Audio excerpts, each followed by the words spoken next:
praises and shout for joy, all you upright in heart. All righteous people, let us shout for joy. Let us be glad and let us rejoice in the Lord. Our God deserves our highest praise.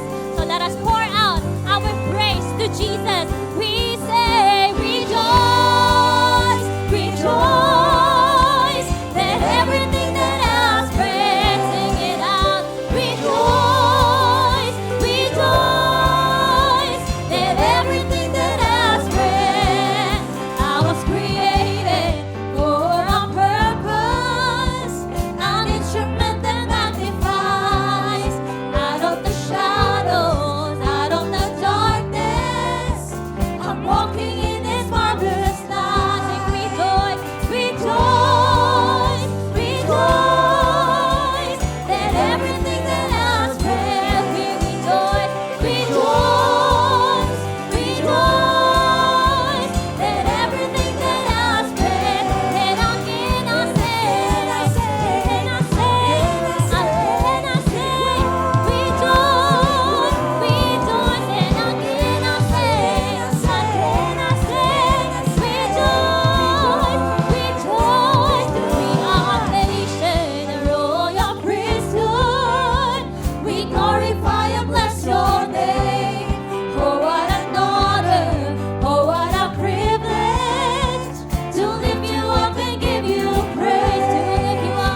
Your love a force of grace, consuming every space. It's uncontainable. You're coming like a flood. You're coming like a flood. Our hearts are filling up. All things are possible. Yes, Jesus, all things are possible. We sing awesome, awesome in this place. Jesus, you are awesome in this place. You are worthy, worthy to be praised. Jesus, you are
nag-ibig sa amin, nagligtas, nagpatawad ng aming mga kasalanan. And you deserve our praises, God. We love you. We're here to honor your name, Father, and to lay down all our requests because we know that you are our gracious and loving Heavenly Father. Yes, oh God. In Jesus' name, everyone say Amen. Amen. Palapan po natin ang Panginoon. Our prayer passage is in Psalm chapter 18, verses 1 and 2, and then we will go to verse 20 to 29. Sabi ni David, I love you, Lord, my strength. You know, if you love the Lord, you will experience His strength. Amen. He will strengthen you. He will help you. He will deliver you. He will save you. You know, He is our everything. At ang sabi niya, the Lord is my rock, my fortress, and my deliverer. My God is my rock in whom I take refuge, my shield and the horn of my salvation, my stronghold. Alam niyo po, ang daming sinabi dito ni David na, Lord, you are okay? My rock, no? My fortress, my deliverer, my refuge, my salvation, my stronghold. Anong ibig sabihin nito? Galing siya sa maraming labanan. And there's a wicked man, no, who is after his life. And David is always running for his life.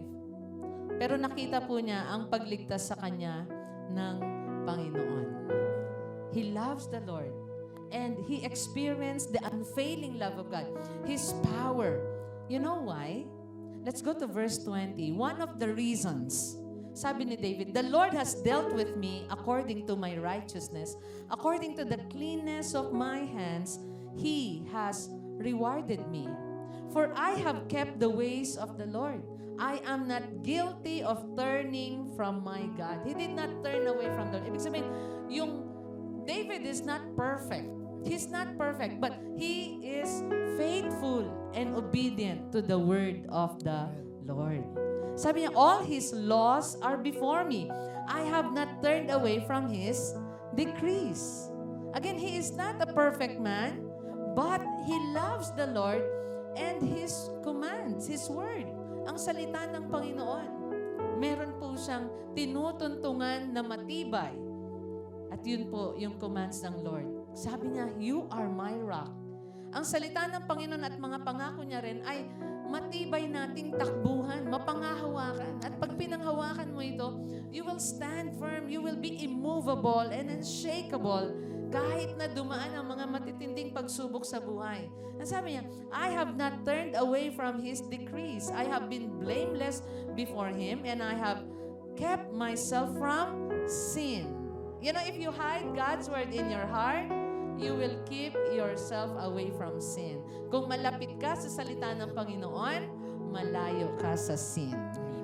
Can I hear amen? Amen.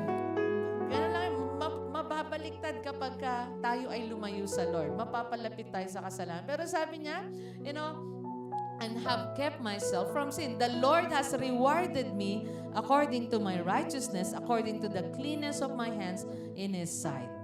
Kilala niya ang Lord. To the faithful, you show yourself faithful. To the blameless, you show yourself blameless. To the pure, you show yourself pure. But to the devious, you show yourself shrewd. You save the humble, but bring low those whose eyes are haughty. You, Lord, keep my lamp burning. My God turns my darkness into light. With your help, I can advance against a troop. With my God, I can scale a wall. Sabi niya, with you, Lord, I am victorious. Let us love the Lord and depend on Him. I'd like to encourage you and repeat that. Love the Lord and depend on Him. Dito pinakita ni David yung confidence niya sa Lord at yung faithfulness ng Panginoon. Pinakita niya sa atin ang beautiful truth na when we love the Lord, when we treasure His word, and when we walk in His ways, God will respond with guidance, protection, strength, and blessing. David did not claim he's perfect, but meron siyang heart devoted to the Lord. Let me repeat that. David did not claim he's not perfect, pero sinabi niya, yung message niya, yung lines niya, nagpapakita, he is faithful to the Word, he is devoted to the Lord, and his life is anchored in the commands of the Lord. Kaya kahit anong mga currents ng buhay, anuman ang bagyo ng buhay, ay kaya niyang pagtagumpayan. So again, let us love the Lord deeply, hold fast to His Word. That's why we gather, because we also want to listen to the Word of the Lord, His voice through His written Word, daily with the devotion, because we depend on Him fully. When God is our source, He lights our paths. Pag siya yung kinikilala natin na source, He will strengthen our hearts and He will enable us to walk. Ano sabi ni David? Ginagawa pa nga niya yung paa ko parang paa ng mga deer, na kapag umakyat ako sa mountain o sa matataas na lugar, hindi siya ma-sleep, hindi siya ay firm, hindi siya mabubuwal. So whatever season you are in your life right now, the Lord is faithful. But let me encourage you, depend on the Lord, be faithful to Him. Today, lift your hands and begin to ask, Lord, help me to be faithful to you. Ask Him, Lord, help me to understand fully your word, to hold on to your promises, O God. Father, wala po kaming ibang matatakbuhan kundi Ikaw. Even David, he's a strong man, a warrior, yet he proclaimed, Lord, Ikaw ang iniibig niya. Ikaw ang pinagkakatiwalaan niya. Proclaim your love to the Lord this morning. Lord, we love you. And we pray, Father, walang ibang mamahalin ang aming mga magulang kundi Ikaw. Ang aming mga anak, Ikaw lang. Lord, walang ibang mamahalin kahit yung mga kapatid namin, our brothers and sisters, mga pamangkin namin, dalangin namin, Ikaw lang din po ang iibigin nila at pagkakatiwalaan nila ng kanilang buhay at ng kaligtasan. And Father, we pray even for our friends, Lord. Wala silang ibang mamahalin at makikilalang Diyos kundi Ikaw. And Father, my brothers and sisters who came here with a thirsty heart, with a longing heart, God, I pray that you meet their needs today. Those who are still sick, Lord, send healing to them. Your miracle healing, O God, to those who are at the hospital, Lord. They need provision. Open the windows of heaven and send your provision to them, O God. And Father, lahat kami, tulungan kaming ibigin ka, sundin ka, at itanghal ka sa aming buhay. Dahil wala kaming ibang tagapagligtas, Ikaw lang. Thank you for your wonderful presence in our midst, and thank you for the joy brought by fellowship that we have right now. In Jesus' name we pray, everyone say, Amen. Dapan po natin ang Panginoon. You may all be seated. Tell the person next to you, it's good to see you. The Lord bless you. It's good to see you. The Lord bless you.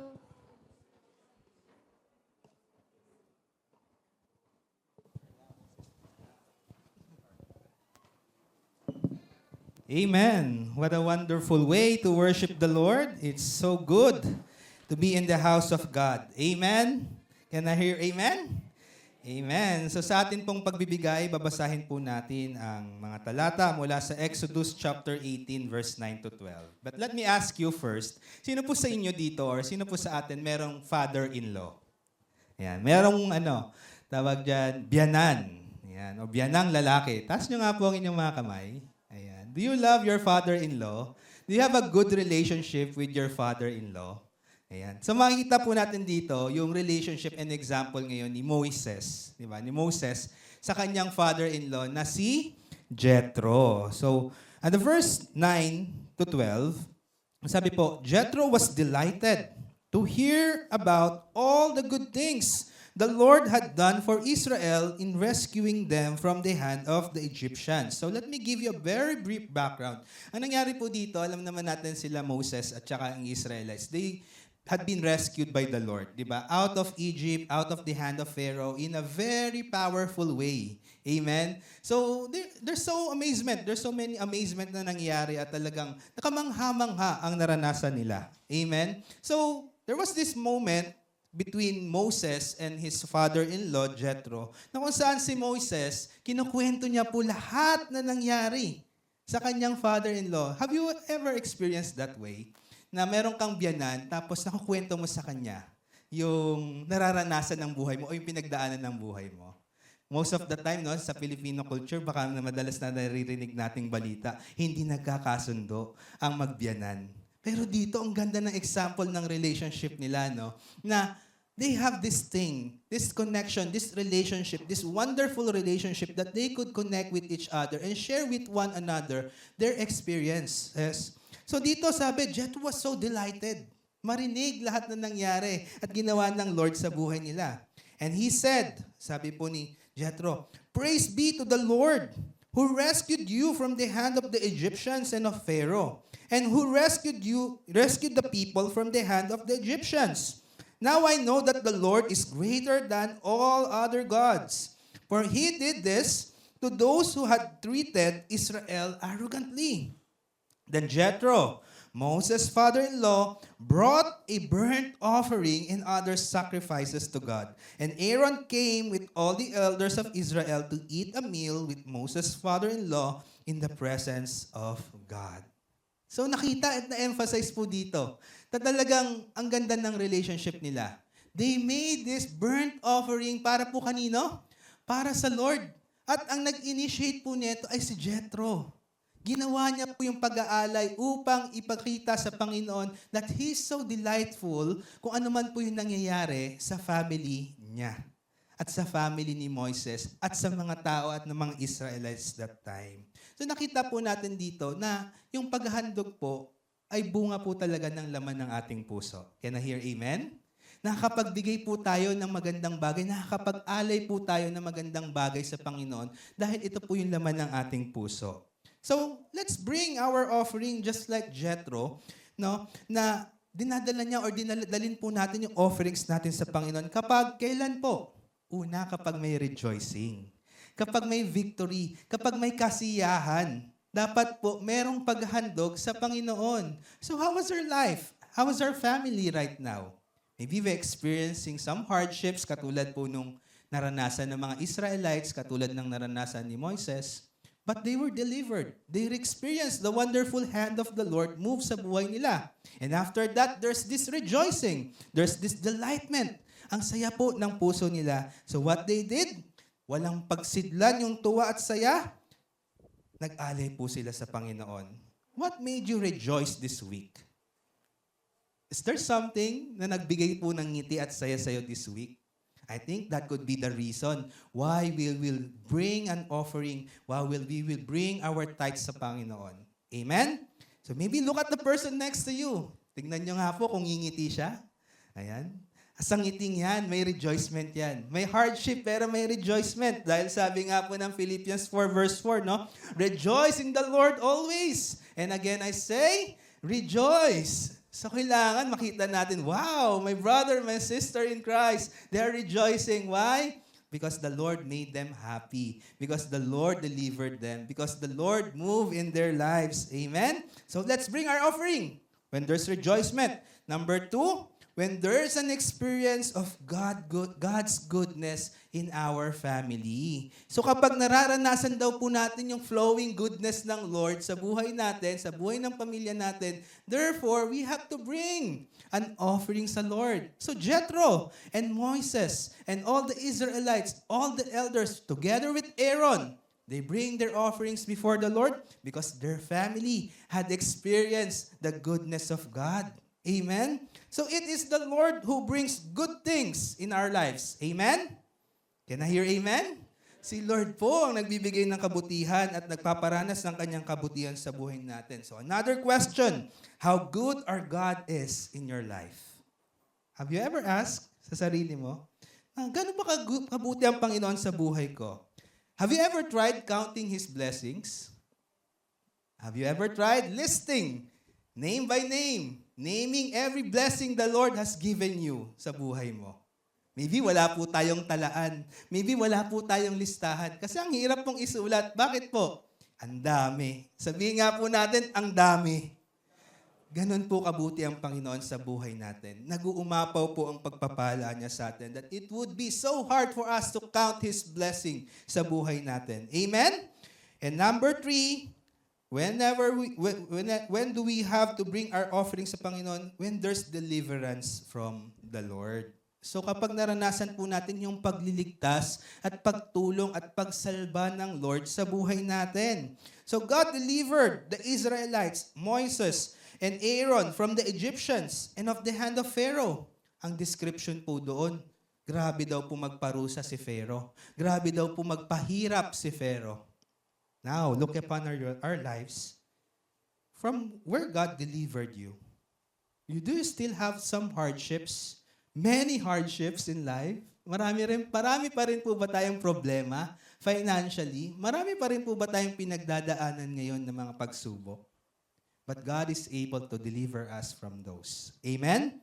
Kung si Lord, nagawa niya iligtas ang libo-libong tao, mga Israelites, Israel Moises, during their time, God is able to save us also sa anuman pong mga pagsubok, anumang problema, anumang bugso ng problems na pinagdadaanan po natin. So, from where God delivered you, maybe in poverty, nilayo ka na ngayon ng Panginoon, itinaas ka na ngayon ng Panginoon, away from poverty. Maybe God has delivered you from danger.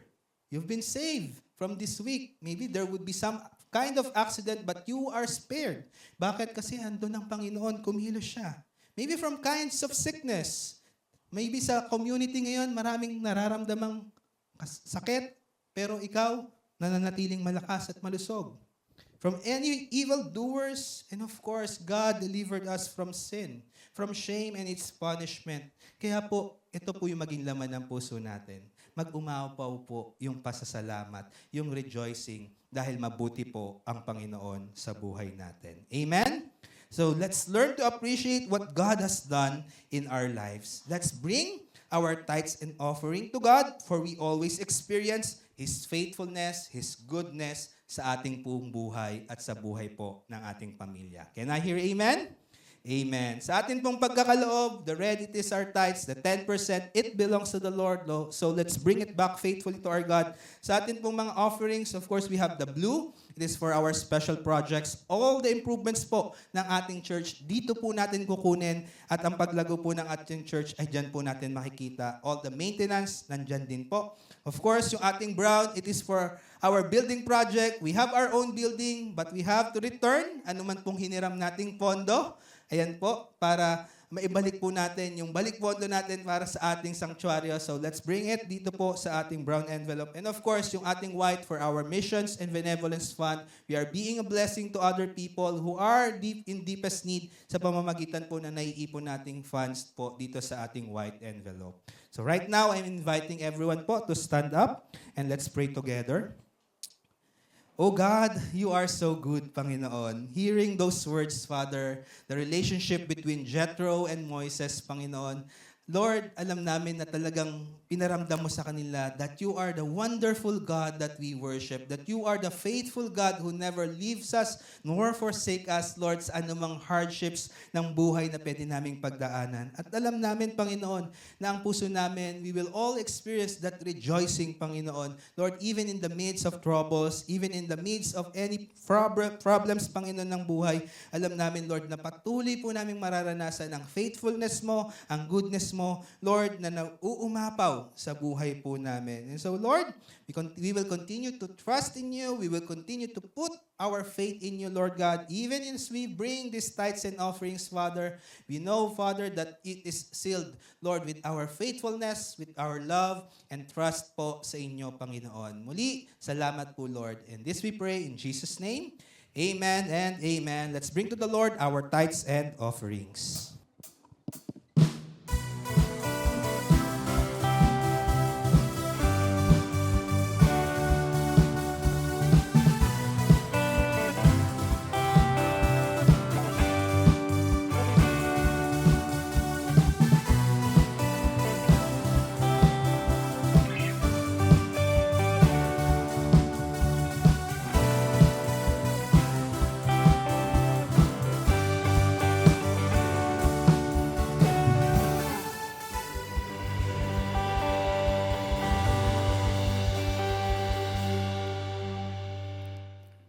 Blessed Sunday.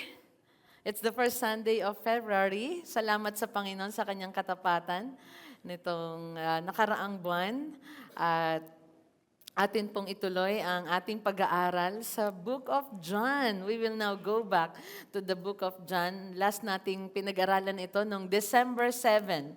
Do you remember what happened last December 7? Okay, later. Ipapaalala ko sa inyo ang ating napag-aralan. Before that, I'd like to remind everyone that we have life groups after the service. And each of you ay meron pong small group, life group leader. Yung iba po sa inyo, you will serve as the assistant. And yan po ay ginagawa natin or gagawin natin every Sunday. So we strengthen one another, we equip one another, and also obey all the commands of the Lord na one another with the help of the Holy Spirit, no? Sa ating life groups. And sa mga nandito po, if you don't have one, please approach Sister Apple or Brother Chris after the service. And all life group leaders and facilitators, we have a training this afternoon, 1 p.m. here at the sanctuary. Okay? Tayo po ay mag-review sa lahat ng mga life group leaders na. This is a review, a refresher course, but to the new, we will help you better understand why we do life group every Sunday and why we do discipleship. Matatouch din po natin yon. And yung intensive training for life group leaders, we'll have another one for that. And that will be sa middle ng taon na ito, 2026. Okay, so sa lahat ng life group leaders, facilitators, see you this afternoon, 1 p.m. At ngayong February naman po, meron tayong Couples and Singles Fellowship. Ang tema natin para sa mga may asawa na, kasal na, may kasalo ka na. Kaya dapat walang ibang kasali. Okay, kaya tayo po ay magpalakas at matuto pagdating po sa ating relationship sa isa't isa. Kasi yan po ay reflection din ng relationship natin na meron tayo sa Panginoon. At sa ating mga singles, single, steadfast in God's will. May panawagan ng Panginoon, gagawin tayo or may plano siya para sa atin, may purpose ang buhay natin, and let us encourage everyone to be steadfast sa kalooban ng Panginoon. At ang mga youth naman po, they have their youth pure love sa February 22. At yan din po ay afternoon. So please wait for additional announcements or information para po sa youth pure love. Okay, now let's go to our passage or title ng ating study or sermon this morning. John 19:28-42, laid and paid in the garden. So bago ko po basahin yung passage natin, I'd like to review yung December 7 message ni Brother Chris. It's all about love never left. Yung John 19:17-27, okay, it talks about the crucifixion. And sa crucifixion, napag-aralan natin that Jesus readily gave His life. Hindi po siya pinwersa, he carried His cross. Hindi po siya itinulak para ibigay ang buhay niya sa atin na makasalanan. He gave His life. That's the lesson of crucifixion. And Jesus remained the true King.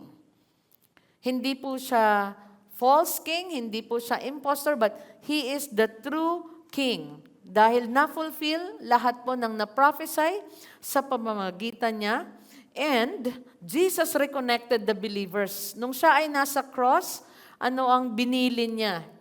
Sa mother niya, si Mary, at kay John, the beloved. Anong sabi niya? This is now your mother, and this is now your brother, or you are now a family, a spiritual family or son. Sabi niya, Mary, woman, here is your son. And his disciple, ang sabi niya, here is your mother. Anong ibig sabihin nun? All believers ay meron na tayong tinatawag na spiritual family. We are connected to one another. We are brothers and sisters. That's why we do life together. Amen. Hindi po tayo isolated sa isa't isa. We are a community church is a community of believers, loving God and loving one another. Kaya nga po, nitong January naman ay pinag-aralan natin how believers must live together. Papaano dapat tayo mamuhay ng magkakasama. At nandoon yung meeting together, strengthening one another, equipping, admonishing one another, what else? Loving and forgiving one another. At nagagawa po yun kapag tayo po ay nagkikita, nagsasama-sama, pero meron din tayong guidelines. Naalala niyo po, meron tayong guidelines kapag nasa fellowship tayo, nasa small group tayo. What are the do's and don'ts? Even po sa counseling, what are the do's and don'ts kapag ito ay isang information na shinare sa atin at paano natin i-handle ang isa't isa. Ano pa? Paano tayo makitungo? Merong respect at ano ba yung time natin na ginagamit sa small group? What is it? Is it a time for politics? Is it a time for business? Is it a time for our personal agendas? No. It is a time to encourage one another, to pray for one another, at lahat po ng nakapaloob doon sa sinasabi ng salita ng Panginoon. Amen? So, now let's go to our next passage, that is John 19:28 to 42. So, Jesus, He was crucified, but now, sa garden po siya ng Gethsemane, then nilay down. Okay? Or, is it garden? No, Garden of Gethsemane, doon sila nagkikita-kita, pero there's another garden. They call it the garden tomb. I'm sorry, let me correct that once again. The garden tomb. So verse 28, sabi dito, after this, Jesus, knowing that all was now finished, said, to fulfill the scripture, I thirst. So, nalaman po, alam ni Jesus, tapos na ang mission niya. At para matupad ang kasulatan, anong sinabi niya? I thirst. A jar full of sour wine stood there, so they put a sponge full of the sour wine on a hyssop branch and held it to his mouth. When Jesus had received the sour wine, he said, it is finished. And he bowed his head and gave up his spirit. Since it was the day of preparation, and so that the bodies would not remain on the cross on the Sabbath, so, pinagbabawal po na kapag Sabat, walang katawang nakabayubay sa krus. Okay, kailangan ito'y mga ibaba, ilibing, or itapon. Tinatapon po nila. Alam niyo yung mga bangkay na mga criminals, parang pinapagulong na lang yun at tinatapon, and they allowed the birds to eat the bodies of those dead people. So sabi dito, for that Sabbath was a high day, the Jews asked Pilate that their legs might be broken and that they might be taken away. Isipin niyo po, pati yung yung break ng legs ng mga nasa cross ay inas po ng mga Jews. Why? Because ito daw po ay araw ng pamamahinga, hiniling nila kay Pilato na baliin yung mga binti. Why? Upang madali na silang mamatay. Alright? Dahil nga, preparation day na. They need to go home. They need to prepare for their Sabbath rest. Wala nang magtatrabaho. Parang madaliin na, patayin na sila. Okay? And that they might be taken away. So the soldiers came and broke the legs of the first. So, umihinga pa ng konti, yung isang kriminal, binali na nila. And of the other who had been crucified with him, the one, may isa na sumampalataya sa Panginoon na nagsabing, pag naghahari ka na, alalahanin mo ko. So, siya rin ay minadaling patayin, binalian sila ng legs. But when they came to Jesus, and saw that he was already dead, di ba sabi nun, he gave up his spirit. They did not break his legs. But one of the soldiers pierced his side with a spear, and at once there came out blood and water. Sa ganoong paraan naman po siya. Ayan. Patay na ito. Blood and water. Lumabas na. Pero walang bones na na-break kay Jesus. Why? That is also part of the prophecy. Pati yun na-fulfill. Na walang mababaling buto kay Jesus. He who saw it has borne witness. He who saw it has borne witness. His testimony is true, and he knows that he is telling the truth, that you also may believe. Ano yung purpose? Ba't nasulat at ang book of John? Ito po yun. That you also may believe.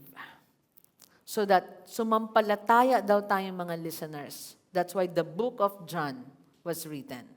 For these things took place that the scripture might be fulfilled. Not one of his bones will be broken. And again, another scripture says, they will look on him whom they have pierced. Pati daw yon ay fulfillment ng prophecy, the piercing and the blood and water na lumabas, part of prophecy. After these things, nung natapos na daw lahat yon, di ba? Nasigurado ng patay sila, Joseph of Arimathea, who was a disciple of Jesus, but secretly, for fear of the Jews, asked Pilate. Lahat yun ay hihingi mo ng permiso. Kailangan may permit ka to take that body. Sa atin po, kapag namatay, ang unang merong karapatang kumuha ng body ay sino? Yun po yung power ng marriage. Okay? May asawa. Okay? Ikaw ang kukuha. Sino pa? Anak. Yan, mapatunayan na ikaw yung anak. Ito, humingi po si Joseph of Arimathea. He is a disciple, pero he asked Pilate that he might take away the body of Jesus. Na pinapakita dito talagang he is a disciple of Jesus. And Pilate gave him permission. So he came and took away his body. Nicodemus also, who earlier had come to Jesus by night, came bringing a mixture of myrrh and aloes. Ito na yung mga makikita po natin sa death ni Jesus, nandun ang mga taong sumampalataya sa Kanya. And Nicodemus is he is a rich man. He is well known. Okay? He is a teacher.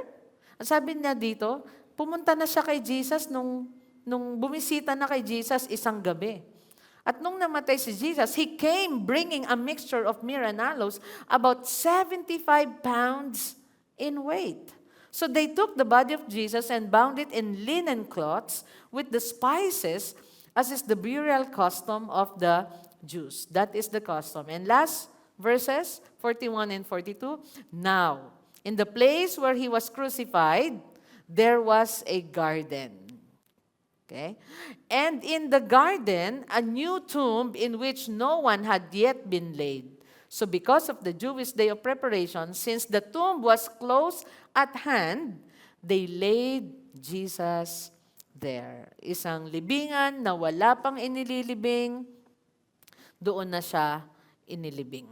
Dahil bisperas na ng pista o ng Jewish day of preparation, Passover, doon na nila inilagay. Jesus laid on this tomb, on this garden, and He paid the price for our sins on this garden.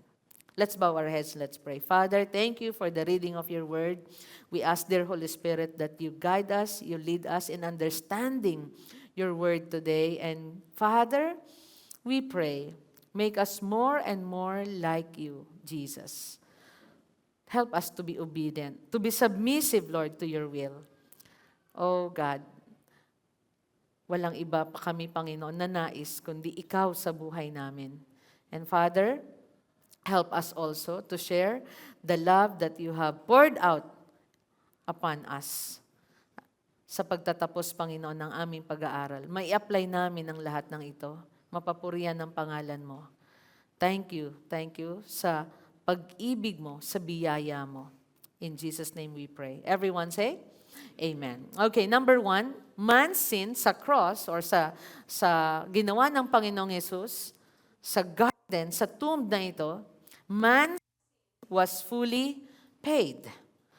In John 19:28-30, Jesus did not leave anything undone.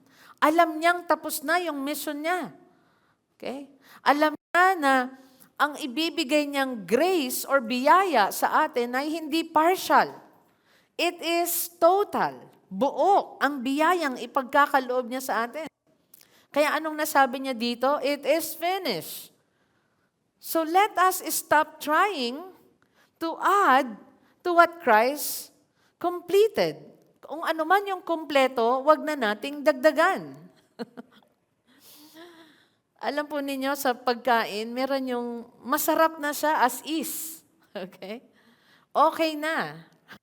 You know, I love food na hindi na kailangan pang, kung kulang ng timpla, for example, ng salt, yan, maganda dagdagan mo. Pero kung masarap na, would you like na yung adobo mo, dagdagan mo pa, masarap na. Kumpleto na yon. Tapunta tayo sa pagkain. Anong oras na ba? Okay. Kayo po ba yung nag-breakfast? O yung iba naka-intermittent fasting? Ano ba? Yung iba nagbalik na sa lemon water every morning?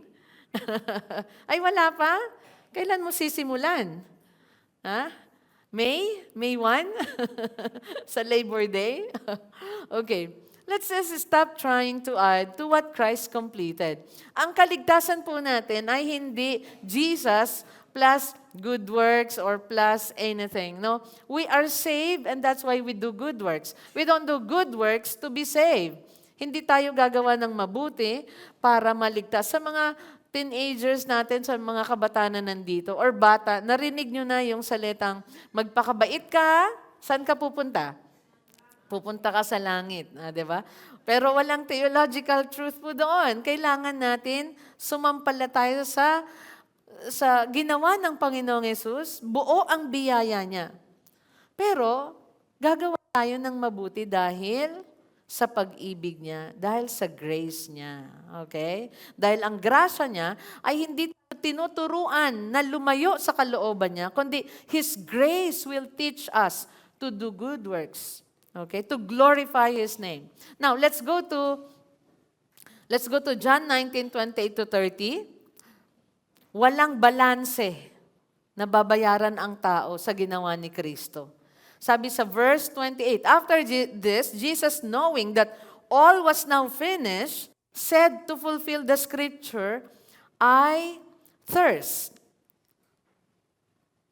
This speaks the humanity of Jesus, okay, na talagang naghirap po siya, physical thirst after, after blood loss and suffering, ay matindi. Nauhaw na po ba kayo ng matindi?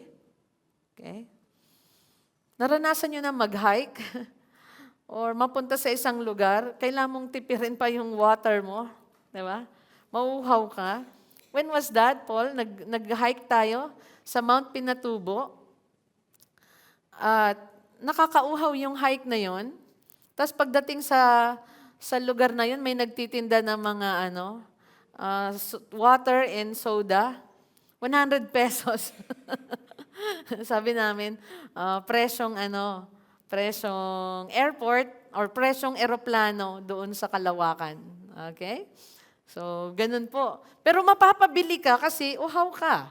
Alright? Kahit mahal, kapag uhaw ka, iinumin mo. Minsan kahit murang inumin, talagang basta ma-quench lang yung thirst mo, ay bibili ka. Because, we have a physical body that thirsts. At lalo na si Jesus, nakaranas po siya ng hagupit sa likod. Hirap at pagod, suffering sa pagbuhat ng kanyang cross. At pinakita po rito, the one who offered living water now thirsts but He bears the thirst of judgment so we can drink freely His grace. Can I hear amen? Nauuhaw siya, pero tayo na mauuhaw sa Kanya ay makakainom ng free. At anong binigay sa Kanya? Sour wine. A jar full of sour wine stood there, so they put a sponge full of the sour wine on a hyssop branch and held it to His mouth. Okay? Ang sour wine, ito daw po ay cheap soldier's drink. Mumurahing inumin ng mga sundalo. Pag nag-overnight sila, nagsusugal sila, ito po ay iniinom nila. And ito rin po nagpakita ng humiliation sa Panginoon. Okay? So He thirst, pinakita ang humanity ng Panginoon. And when Jesus had received the sour wine, He said, anong sinabi niya? It is finished. And bowed His head and gave up His spirit. He gave up. Jesus gave up His spirit. Death did not take Him. He gave up. He gave Himself. Kaya alam niyo, sabi na sa John chapter 10:18, na pag-aralan natin last year, and I'd like to remind you, I'm sure wala po tayong maalala, okay? Dahil, basta alam natin, Jesus, He died on the cross for our sins. Ano pa, may mga times siya with His disciples. Ano pa yung mga naalala natin? Na sa Garden of Gethsemane, nung sinabi niyang, sinong hinahanap niyo? Ako, napatira pa ang mga hundreds na mga sundalo. Nagpakita siya ng kapangyarihan. Pero sa John 10:18, sabi niya, no one takes it from me, yung life niya. Sabi niya, but I lay it down of my own accord. Alam niya na yun po ay kalooban ng Ama. Alam niyang yun yung kanyang dadanasin. So He bowed His head and gave up His spirit willingly. Di ba sabi niya sa Garden of Gethsemane, if you are willing, take this cup from me. But not my will, your will be done. Sabi niya sa Father. Jesus is our humble and obedient Savior. He gave Himself. Walang nagpuwersa sa Kanyang ibigay ang Kanyang sarili para sa atin because the Father loves us. Amen. Palapakan po natin ang Panginoon. And man's sin was fully paid dahil sa ginawa ni Lord. Ang sarap po marinig yung salitang fully paid ka na. Graduating students. Kapag ka sinabi ng cashier sa inyong or registrar ng inyong college at sabi niyang, you will march this coming April because fully paid ka na at pasado lahat ng grades mo. Wow. 3 lahat.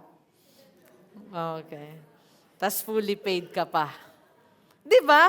Anong saya? Ang dulot ng narinig mo. Yes. Fully paid. Pero pag sinabi, ma, ng anak mo, hindi ako makakapag-exam. Hindi pa fully paid eh. Di ba? May kulang. Kailangan mapunuan yon. Alright? Kaya, kapag ka fully paid, at ang magulang, kapag ka nakapag-fully paid para sa kanilang anak, di ba? Parang saya. Makadaan nga muna ng coffee shop or palengke, di ba? Makabili ng something as your celebration, fully paid ang iyong mga bills. Malaya ka sa bayarin. At sa ating kaligtasan, malaya po tayo sa bayarin. Fully paid ang ating kaligtasan dahil sa ginawa ng ating Panginoong Yesus. Give Him praise. Zero balance. Okay? Zero balance ang ating debt. He paid our debt on the cross. He conquered death and gave us life. That is our Savior, Jesus Christ. 1 John 2:2, sabi, He is the propitiation. Siya yung binigay na handog. Siya yung handog. Yung kanyang katawan para sa ating kasalanan. He is the propitiation for our sins, and not for ours only, but also for the sins of the whole world. pati kasalanan ng buong mundo, pati kasalanan ng mga mahal natin sa buhay, kamag-anak, at ng ating mga apo na isisilang sa ating lahi. I praise God for the opportunity na nakauwi po kami, na-miss namin kayo last Sunday sa aming bayan, sa Pangasinan, at na-share po ang gospel sa aming Kamaso clan, sa side ng aking nanay. At 7 sisters po ang mga, 7 sisters sila. And they are all present, except one na sa Panginoon na si Auntie Aida. At 6 po sila. And praise God for the opportunity. Kaya po yung pananalangin po natin lagi, Lord, iligtas mo ang aming pamilya, ang aming angkan. Never stop praying and never stop believing and doing something for them. Can I hear amen? Dahil sila rin po ay recipient ng kaligtasan na pinagkaloob sa atin ng Panginoon. It was, nung natapos po namin yung event doon, ang aming reunion and sharing of the gospel, parang, wow, heaven is rejoicing and we are also rejoicing for what happened. They heard about the Lord Jesus Christ. Ganon din po tayo.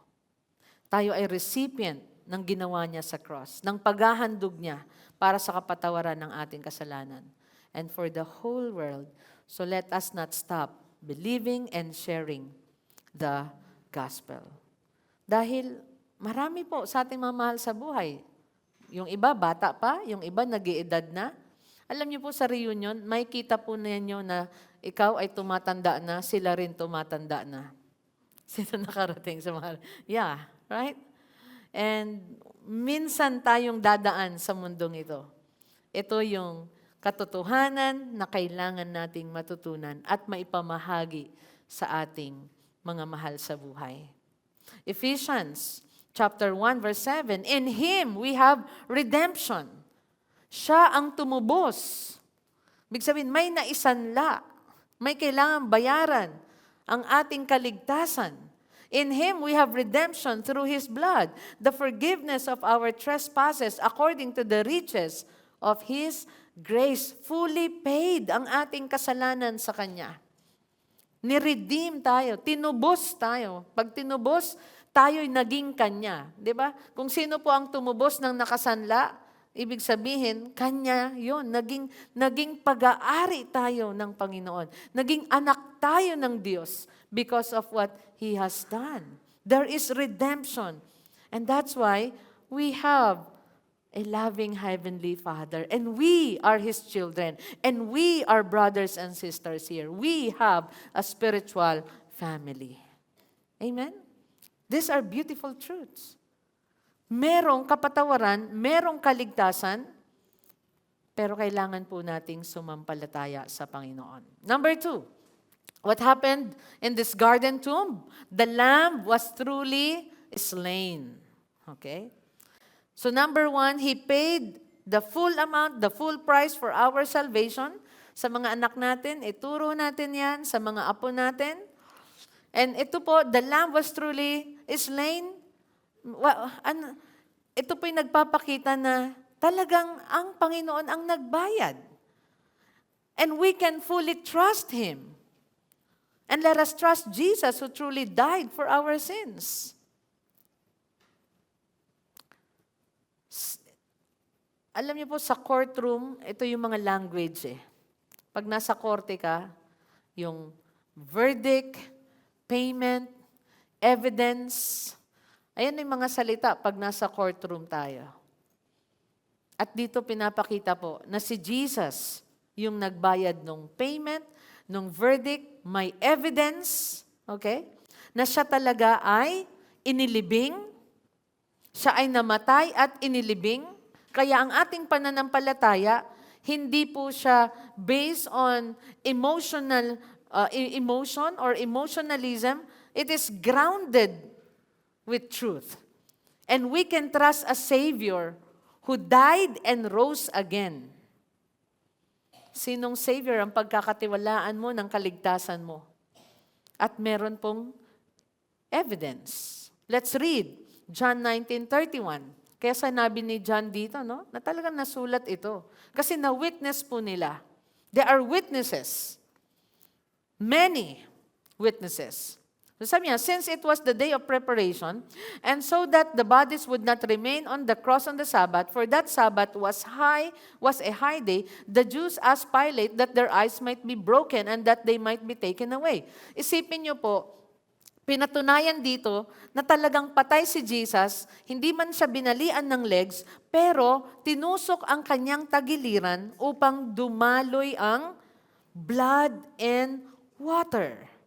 Okay? So the soldiers came and broke the legs of the first and of the other who had been crucified with him. But when they came to Jesus and saw that he was already dead, they did not break his legs. But one of the soldiers pierced his side with a spear, and at once there came out blood and water. So the spear confirms real death. Ikaw bang tusukin at lumabas ang tubig at dugo, talagang pinatunayan nila. Patay na ito. Okay? At ang pagbabali po ang hindi pagbabali naman ng handog, alam nyo ba, this is biblical na hindi nabali ang mga buto ni Jesus. Puntahan po natin later yung passage na yon. But let's continue sa verse 35. He who saw it has borne witness. Sabi ni John, nakita ko mismo ang pangyayari. Isinasalaysay ko ito. Di ba sa lahat ng disciples, sinong nabuhay ng matanda hanggang matanda? Or advance in years? Si John. Nakita ko, sabi niya, sinasalaysay ko ito. Totoong nangyari ito. Sabi niya, his testimony is true and he knows what he is telling the truth. He knows that he is telling the truth. That you also may believe, for these things took place that the scripture might be fulfilled. Not one of his bones will be broken. And again, another scripture says, they will look on him whom they have pierced. At saan po yan? Exodus 12:46. Let's go to Exodus 12:46. It shall be eaten in one house. You shall not take any of the flesh outside the house, and you shall not break any of its bones. Kapag yung lamb daw, nag-offer sila, kumain sila, dapat hindi nila babaliin yung legs ng lamb. Na-fulfill. He is the lamb that was slain for our sins. Siya yung handog sa ating mga kasalanan upang tayo po ay mapatawad at mabigyan ng buhay na walang hanggan. Huwag babaliin ang buto nito. At nangyari naman, hindi na nila binali ang mga buto ni Jesus. At isipin niyo po, kung nabalian yung isa, pwedeng ang kasunod dapat ay siya na. Pero pinuntahan muna yung kabilang kriminal. Di po ba? Di ba kung susunod-sunurin mo ang pagbali ng buto, ikaw ay soldier, hampas na lang hampas, sunod-sunod. Pero look at the sequence. Binalian ng buto yung isang kriminal, pinuntahan mo na yung isa, at saka ang Panginoon. Pagdating kay Jesus, hindi nila binalian ng buto. Zechariah 12:10. Even the piercing on his side, it was prophesied. Sabi sa Zechariah 12:10, and I will pour out on the house of David and the inhabitants of Jerusalem a spirit of grace and pleas for mercy, so that when they look on me, on him whom they have pierced, they shall mourn for him as one mourns for an only child, and weep bitterly over him as one weeps over a firstborn. Anong pinangako ng Panginoon? Bibigyan ko ang mga angkan ni David at mga taga-Jerusalem ng isang maawain at mapanalanginin. Pagmamasdan daw nilang lahat na kanilang sinibat. Saan? Sa kanyang tagiliran. And Jesus was pierced on his side. He offered his body, he offered his blood for our sins. Hebrews 9:12. He entered once for all into the holy places, not by means of the blood of goats and calves. He entered once and for all. Sa Holy of Holies, para maghandog ng atonement sa kasalanan, kailan ginagawa ito ng priest? once. Once a year lang nakakapasok ang priest para ihandog yung lamb na yon as a sin offering for the atonement of the sins. Pero anong sabi ng Hebrews?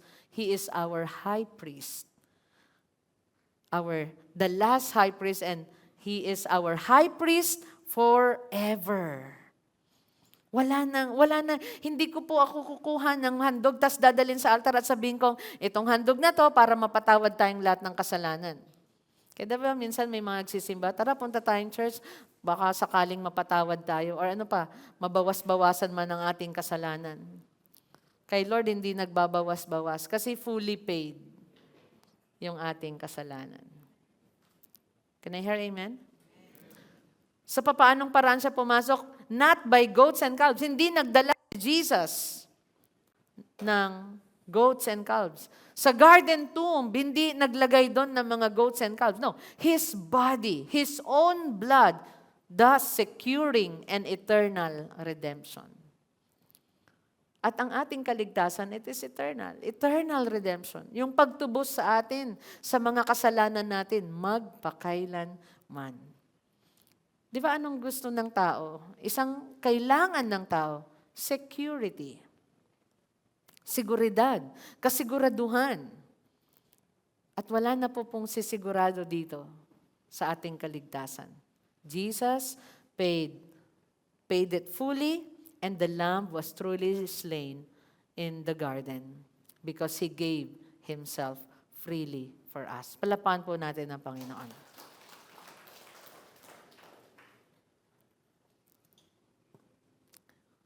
He was slain, and number 3, the king was laid in a garden. Siya po ay inilibing. Kasi maraming mga nagpapakalat, hindi siya nabuhay na muli. Alright? Ninakaw ng mga disciples ang kanyang katawan. Ayun po ang gustong ipakalat na kasinungalingan ng mga taong may evil plans sa mga panahon na yon. Burial, at even yung burial ni Jesus, I'd like to encourage sa lahat ng mga narito, namatayan na po tayo ng mahal sa buhay. Kadalasan ang burial ay feeling natin, it's a defeat. It's just full of sorrow and pain. But you know what? Dito sa pinakita ni Jesus, burial is not a defeat. It is planting so that He will rise again. Ano yung meron po dito? Borrowed tomb. Okay? Kaya sabi dito, what looks like the end is actually preparation. Burial is not defeat. It is planting. Kaya po, your darkest seasons may be God's planting season. If you are going through a season na feeling mo parang nasa libingan yata ako, masyadong madilim. Okay? God is doing something. Something great, something wonderful. Let's go to verse 38. After these things, Joseph of Arimathea, who was a disciple of Jesus, but secretly for fear of the Jews, asked Pilate that he might take away the body of Jesus. And Pilate gave him permission, so he came and took away his body. Wow, this is one of the most beautiful stories dito sa Gospel of John. Let's focus sandali kay Joseph of Arimathea. Ang tawag sa kanya dito ay secret disciple. Why? Fear. Fear of the Jews. Dahil sa fear but secretly for fear of the Jews. Pero ano pong nangyari dito? Even Nicodemus. Nicodemus came by night in John chapter 3. So ganun din po ito si Joseph. Secret disciple. Tapos puntahan natin si Nicodemus. Sabi sa 39, Nicodemus also, who earlier had come to Jesus by night. Si Nicodemus, nung dumalaw pa kay Jesus, ay isang gabi. Came bringing a mixture of myrrh and aloes, about 75 pounds in weight. So they took the body of Jesus and bound it in linen cloths with the spices, as is the burial custom of the Jews. Anong nagbago dito?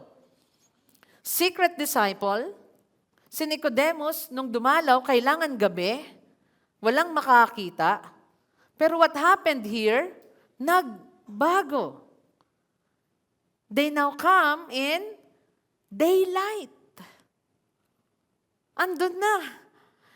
Nagpakilala na sila, ako ang kukuha ng katawan ni Jesus. Doon na, nagdala ng spices. Anong ibig sabihin? Hindi na sila palihim, hindi na sila patago, they now come in broad daylight. Kami na ang kukuha, kami ang maglilibing. At alam niyo po yung burial spices, it's an extravagant weight. Ito daw po ay royal proportions. Kumbaga yung amount na dinala para sa body ni Jesus, ito ay extravagant. Just like the woman na nagpour ng perfume sa book of John. Si John, pinakita niya yung extravagance ng mga nagmamahal kay Jesus. Dito yung spices. So siguro kapag mahirap tayo, kaunti lang ang mailalagay ng mga spices. At magdedicate ka agad yung body. Ito, marami po. Okay? Maraming dinala si Nicodemus. About 75 pounds in weight. Sinong 75 pounds dito? At mahal po ang mga spices. Meron pa bang 75 pounds dito? Natawa si Aldrin. Parang malayo yata siya doon. Okay? Alright? Wala pang nakakaabot ng 75 pounds sa atin dito. How many is that in kilos? Huh? Maybe 30? That's a lot. That's a lot for spices. Okay? At pinakita dito, Joseph of Arimathea and Nicodemus, yung kanilang pag-ibig sa Panginoon. Alam niyo po, minsan may mga ganun tayong walk with the Lord. There are people who are silent supporters in the ministry. They are behind, but they are very supportive and generous. And they are true disciples of the Lord. Kaya may iba't ibang expression, may iba't ibang klase ng tao na nagpapakita ng kanyang pag-ibig sa Panginoon. And we appreciate even those people who are behind, but they continue to show their love to the Lord whenever they can. Amen? Palapakan po natin ang buhay ng bawat isa at ang Panginoon na siyang tumawag po sa atin. Dito natin makikita sa garden na ito, alam niyo po, ang pagbabayad ng kasalanan ng Panginoon sa atin. At alam niyo po ba, saan nagsimula ang kasalanan? Sin entered humanity in a garden. Garden of Eden. Right? Yeah? At ano pa po? Sa garden, unang nagpakita si Jesus sa isang babae na ang pangalan ay Mary. Saan nagkasala ang tao? Sa garden. Saan nagbayad din at inilibing ang katawan ni Jesus para sa ating kasalanan? Sa garden tomb. Kaya sabi po nila, it's like John is the Genesis of New Testament. Nagsimula sa in the beginning ang book of Genesis. In the beginning, God created. Ang book of John, nagsimula din siya saan? Sa anong linya? Anong letra? Or anong sentence? In the beginning was the Word.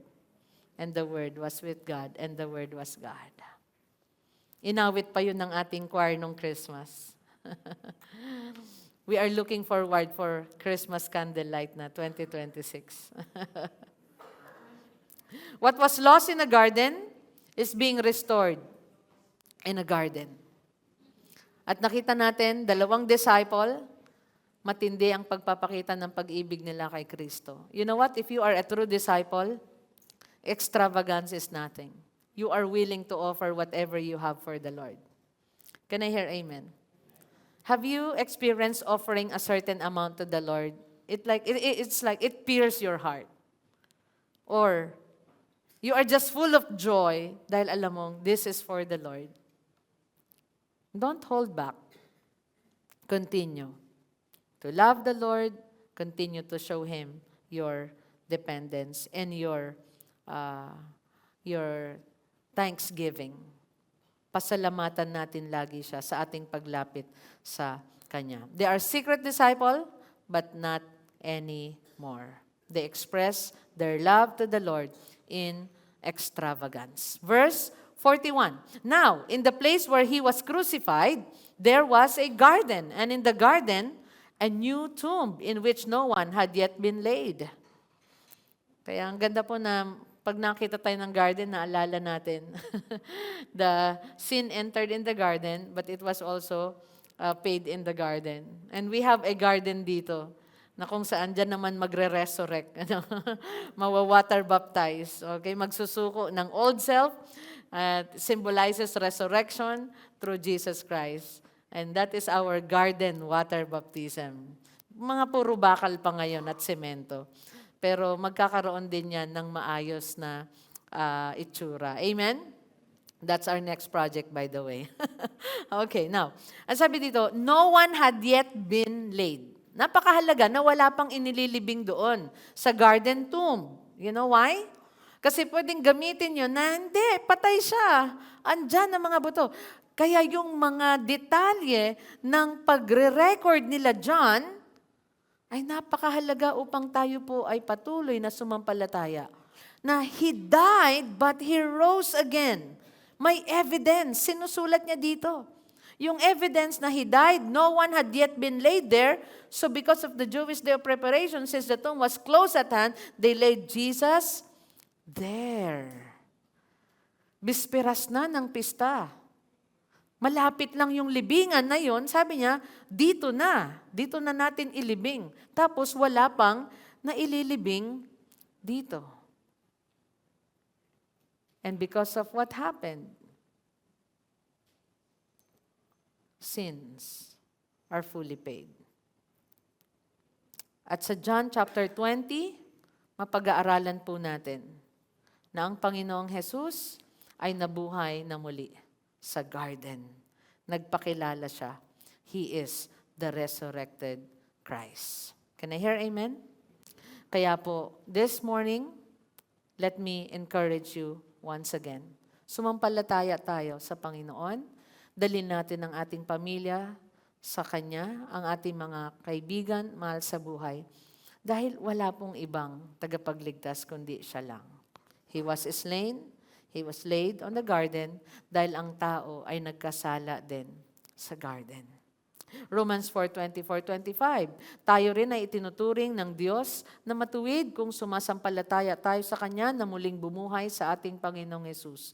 Pinatay si Jesus dahil sa ating mga kasalanan at muling binuhay para tayo'y maituring na matuwid. Hindi siya nanatili sa garden tomb. Hindi na natili ang kasalanan sa Garden of Eden. Ito ay nag-spread sa human race through Adam and Eve. Pero nabayaran ang kasalanan nating lahat sa garden tomb.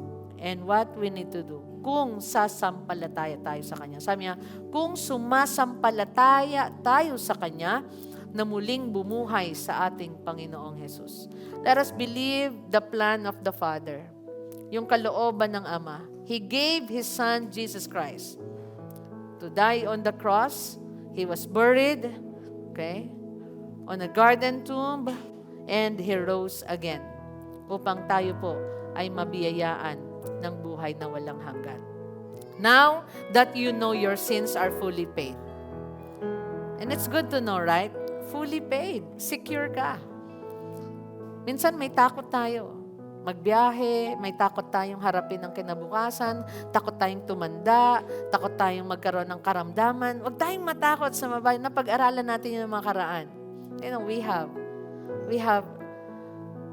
a loving Father. We have a Savior.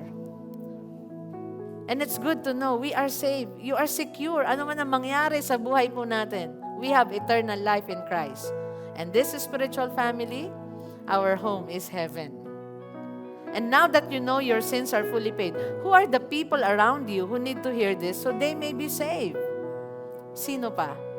Pray for them, love them, invite them, encourage them, be with them, walk with them in their dark moments, in their darkest moments.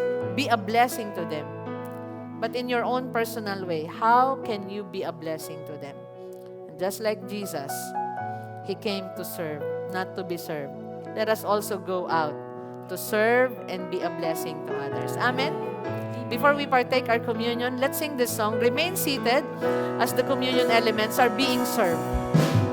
Ikaw ang aking awit, ikaw ang aking kahulugan, pag-ibig mong dalisay, sa krus iyong pinatunayan, kaligtasan at kalayaan ko ay nakamit sa'yo. Jesus, salamat sa biyaya mo. Ikaw ang aking awit, ikaw ang aking kahulugan, pag-ibig mong dalisay, sa krus iyong pinatunayan, kaligtasan at kalayaan ko ay nakamit sa'yo. Jesus, salamat sa biyaya mo. Ikaw ang aking awit, ikaw ang aking kahulugan, pag-ibig mong dalisay, sa krus iyong pinatunayan, kaligtasan at kalayaan ko ay nakamit sa'yo. Jesus, salamat sa biyaya mo.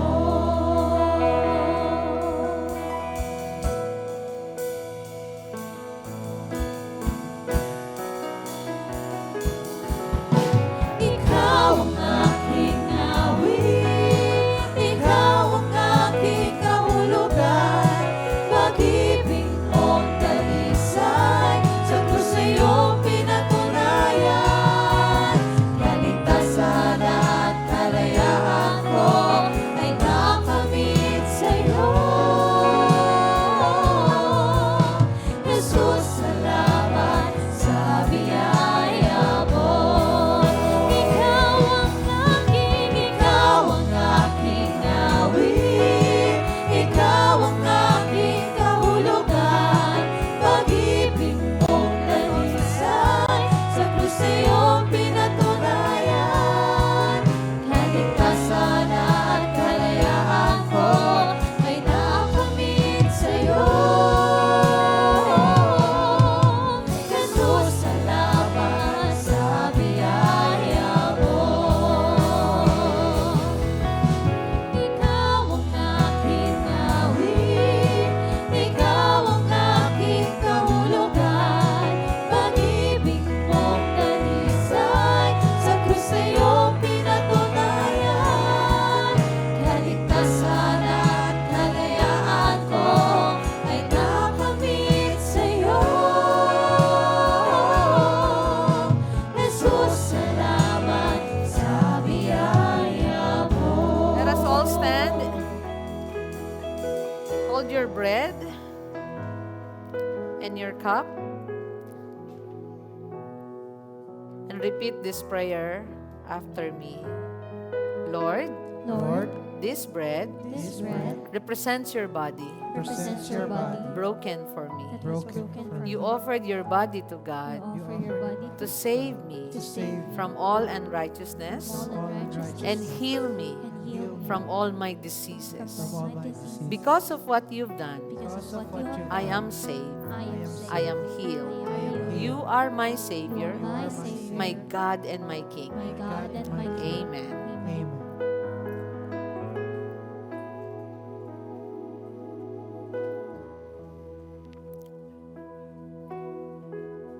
Lord, Lord, this cup this cup represents the new covenant represents the new covenant in your blood. in your blood. You offered your blood to God You offered your blood for to me, God, for me, to cleanse me to cleanse me from all sins From all that sins leads to death. that leads to death. Thank you Thank you for washing away my for sins, washing away my sins, making me pure and holy, making me pure so and that holy, I may serve you, so that I may serve the living God. the living God. Amen. Amen.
our hands to the Lord.